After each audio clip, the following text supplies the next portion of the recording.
Hello, magandang gabi sa atin lahat.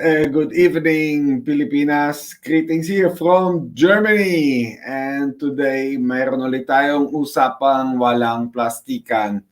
And our topic today will be the impact or consequences of plastic pollution on our health and livelihood. Mayroon ba siyang impact? Yes, mayroon. At pag-usapan natin ngayon and what can we do about it?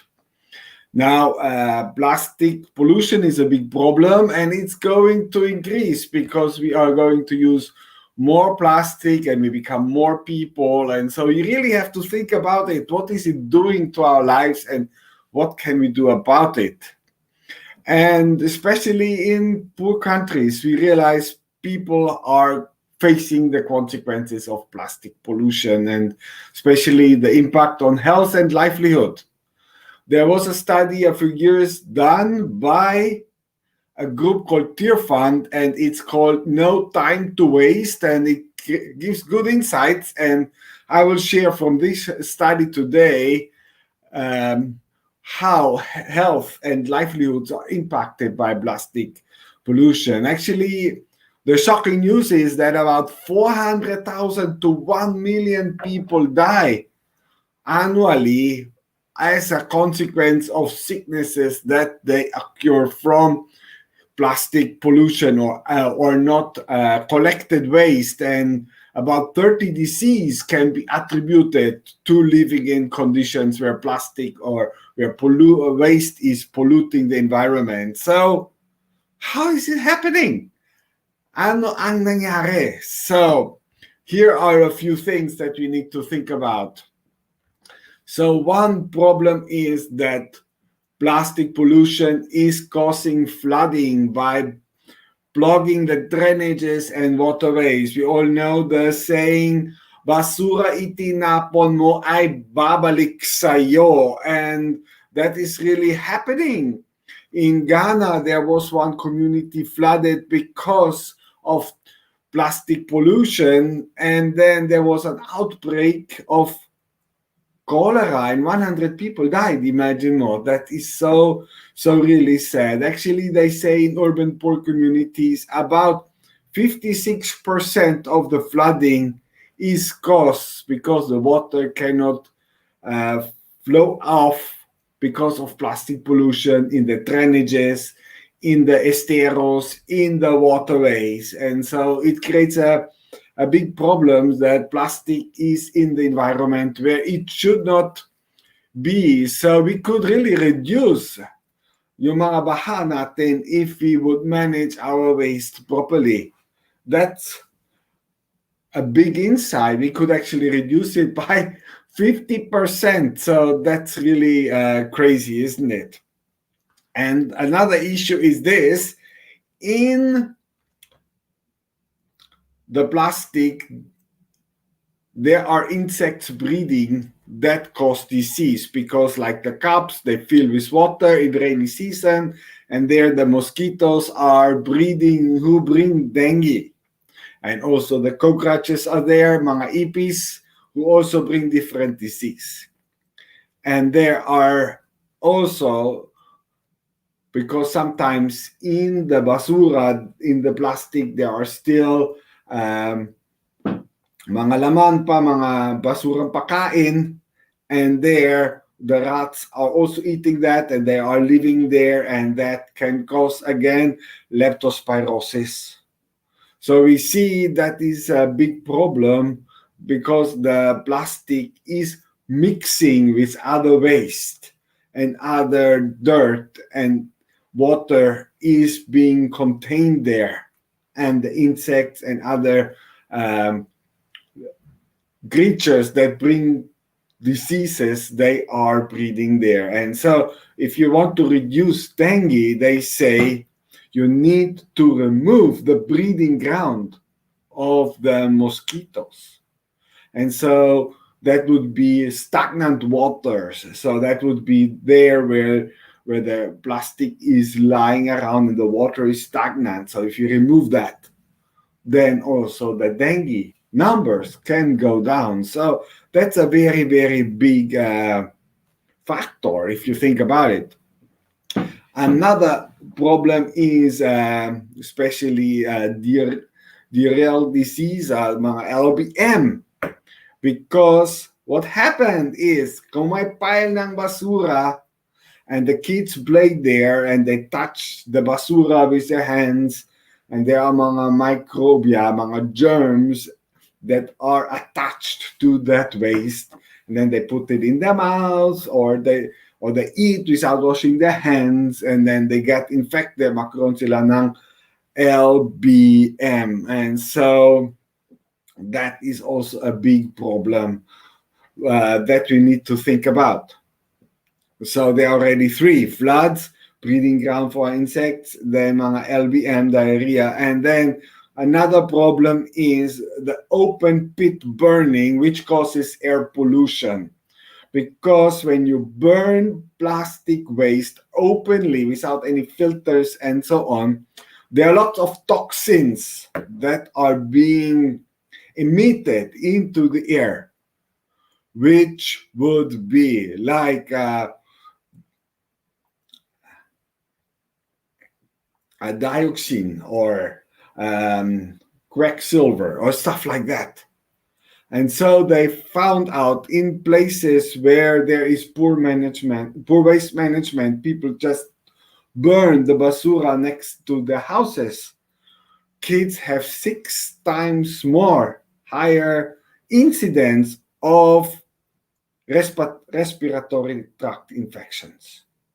So the fog, the fumes that goes into that you inhale, it causes damages. It makes you vulnerable to asthma, to bronchitis. It can even cause cancer and other long-term damages to the body.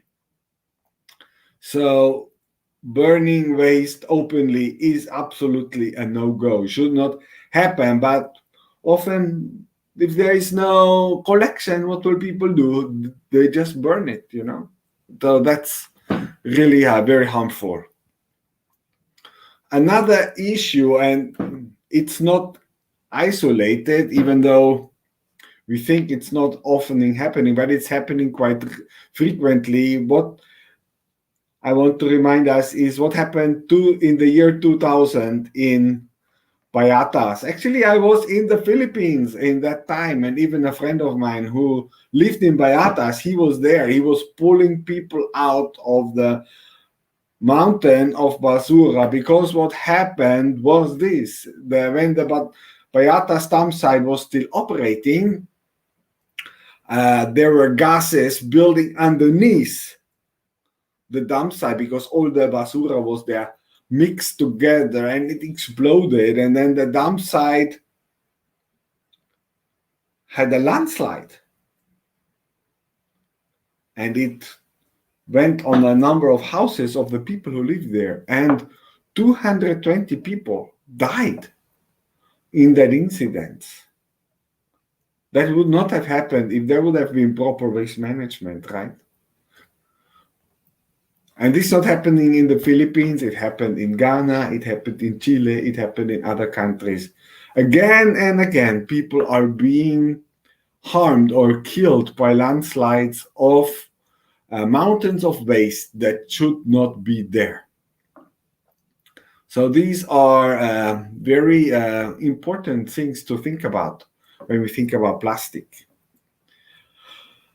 And finally, we know plastic is entering our food through microplastic.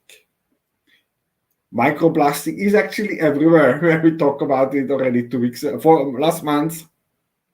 It's in the soil, it's in the water, it is in the air, it is in our food. Even on the top of Mount Everest in Nepal, on the highest mountain, 8,000 feet high, if you take tests from the ice there, it has microplastic there. Even there's a pinakamataas na bundok, may microplastic na. And so studies say each of us are eating about the amount of one credit card of plastic every week. I think I mentioned it already. Hindi pa natin alam ano ang epekto ito sa ating health, but for sure, it's not good. We should not be eating plastic. Kaya marami na tayong mga plastikan kasi punong-puno tayo ng plastic. So those are impacts on our health, and so these are major impacts, and it's not going to get better if we don't do anything about it. Now, what is the impact of plastic on livelihood? Because we could say that plastic, it is creating jobs, creating a lot of jobs, but it's also creating damage on other people's job. Actually, the estimating that the costs of plastic pollution are about $13 billion every year, which is a loss of revenue in fisheries, agriculture, and tourism. As the cleanup also costs money, you know. It's not that it's for free. So first, let's talk about agriculture. May impact pa ang plastic pollution sa agriculture? Yes. Actually, marami mga farm animals, mga cows, mga goats, they die because they eat plastic waste that's laying around. Actually, they opened one cow who died in India, and they found in its stomach 2.5 kilograms of plastic in the stomach of that poor cow who really died very miserably. Imagine 2.5 kilo, that's the weight of a laptop, you know? And of course, if plastic, which is very light, it was a big volume. Parang punong-puno yung tiyan ng baka doon sa plastic. Kawawa naman siya. And so that's, of course, a lot of loss for the farmers because this is not happening once in a while. This is happening all the time, actually. I saw, when I was in the Philippines, I saw goats who were eating plastic, and I was wondering what happened to the poor goat, you know? Then, of course, mas grabe pa sa fisheries, yung ocean plastic, yung plastic nasa dagat. So, fish that we catch are full of plastic, you know, and they die of plastic also. Then, for the farmers, because there's so much plastic in the waters, when they put out their net, instead of fish, if they throw it out, puro plastic ang nahuli nila. So that means a lot of work for them because they have to catch again. So mas marami na ang plastic kaysa fish. So ubos na ang oras nila at lumiit ang kita nila because of the plastic that's in the water. Then also another issue is that the boats and the fishing nets are getting damaged by plastic. So very often yung mga propellers na mga bangka ay masira dahil na may plastic get caught inside, and then it destroys the propellers. And then instead of going out fishing, they have to repair the boats, and then lalo yung mga subsistence fishermen na already struggling to survive have to use the meager income to repair yung mga bangka so they can get fishing again. So, mas lalo lugi sila.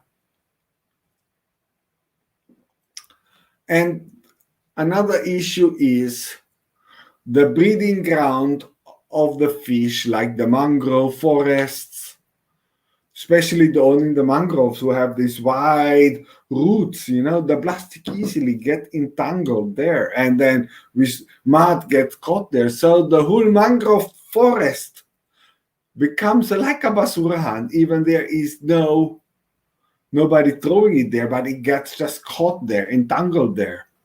So how will the fish breed there if the mangrove forest is full with plastic waste?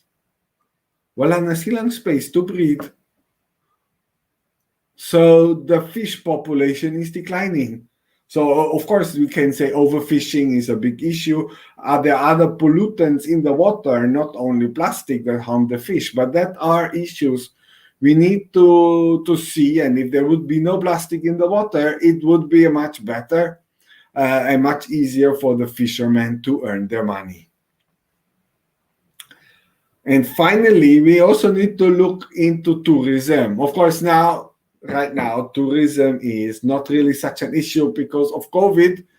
Kasi walang mga tourists, walang mga bakasyonista because of lockdowns, travel restrictions, and so on. But once they come back, and then the beaches are full of plastic waste, they will not come back. They will not enjoy that. So when we were in Bali 2 years ago, I realized that every morning the people of the hotel, they even had a truck. They were every morning they had a whole team out there just collecting all the waste from the beaches. So once the tourists come for breakfast, they go to the beach. Malinis na. And they have to do it every morning. And so if you don't have the money to do that, unte, your beach will become full with plastic waste. And then the tourists will not go there anymore because it's not nice. It's pangit kasi puro basura. And so that is causing expenses. That is causing loss of jobs. So many people who depend on the income, they will lose their income. If the coral reefs are full of plastic, the divers will not come anymore. So it's a big economic loss. So, ang tanong is, ano ang magagawa natin diyan? How can we prevent this from happening? How can we protect our health and our livelihood from plastic pollution? So if we look at the points that I just have made, we can see it's not really the plastic itself that's bad. It's actually that it's mismanaged, that it is in places where it should not be. And we often say, and keep saying it, plastic should not be waste. Plastic should go back in a circular economy where it's being used again and again. So it needs a proper waste management system